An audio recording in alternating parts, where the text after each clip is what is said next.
Young musician, দেখো young musician সে আসছে America থেকে, আসছে অতিথি গিটারিস্ট হিসেবে বাজাচ্ছে, এটা এমন কিছু না। এটা তার রুমের অনেকেই অনেক রকম এলোমেলো রাখে রুম।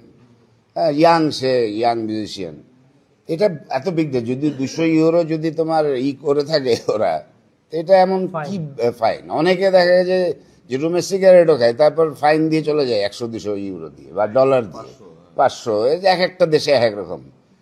এনিওয়ে, এটা এমন কিছু বড় জিনিস না। এটাকে এত বড় করারই করুক না। মানুষের ফোন আছে, 2-4টা লেখুক, যা বাধা দেওয়ার কি আছে, লেখুক, লিখতে থাকুক, যা মন চায় মন খুলে লেখুক। এখানে তো কারণ স্বাধীনতা আছে। সোশ্যাল মিডিয়াতে যে কেউ, তুমি লেখো না, যা মন চাই লিখতে পারো। হ্যাঁ, এটা বড় বড় পলিটিশিয়ানদের বিরুদ্ধেও লেখা হয়। হ্যাঁ, তো এইগুলো